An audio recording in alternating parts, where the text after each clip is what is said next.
Bharat superior company నుంచి వచ్చాను. భద్రను fighter కొట్టిన రైతు దగ్గర ఉన్న మనము ఏ విధంగా పని చేసిందో రైతు మాటల్లో మనం తెలుసుకునే ప్రయత్నం చేద్దాం.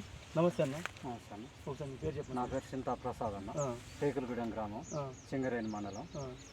నేను కృష్ణన్న దగ్గర ఖాతాలో తెచ్చుకుంటా. ఈ ఫైటర్ను భద్ర కొట్టారు కదన్న, ఎట్లా అనిపించింది మీకు? కొట్టక ముందు ఎట్లా ఉంది, కొట్టిన తర్వాత ఎట్లా ఉంది? కొట్టక ముందు మామూలుగా చిన్న చెట్లు గింత ఉండేదన్న, అలాంటిది కొట్టినాక ఒక 4 రోజులలోనే రిజల్ట్ ఇంత వచ్చేసింది. నేను ఆల్రెడీ ఇది ముడత పెయిన్ బంక బాగున్నదని అన్నకు అడిగెళ్ళిన. అన్నను అడిగితే ఏమన్నాడు అంటే, నీకు గజ్జుమనే మంది ఇస్తాను అన్నాడు ఒకటే మాటగా. తెచ్చి కొట్టిన అంతే. తెచ్చి కొట్టిన మంచిగా అనిపించింది అన్న? పర్వాలేదు అన్న, ఇప్పటి వరకు అయితే దోమ లేదు, ఇది పెయిన్ బంక్ అనేది లేదు. ఫంగిసైడ్ ఏమైనా వచ్చిందన్న? ఏం రాలేదన్న. ఫంగిసైడ్ మంచిగానే వచ్చినట్టు కనబడుతుంది. పంగలు వచ్చేసినాయి.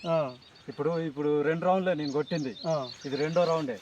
ఇప్పుడు 3వ రౌండ్ కొట్టింది అనుకో, ఇక ఇలా తిరుగుడు ఉండదు అనుకుంటే ఇక చాలా పని చేసింది నీకు.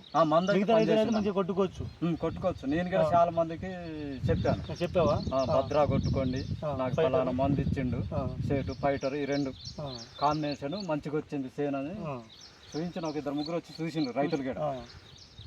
ఇప్పటి వరకు అయితే ప్రజెంట్ గా దోమ అనేది లేదన్న, పురుగు అనేది ఆపడట్లేదు.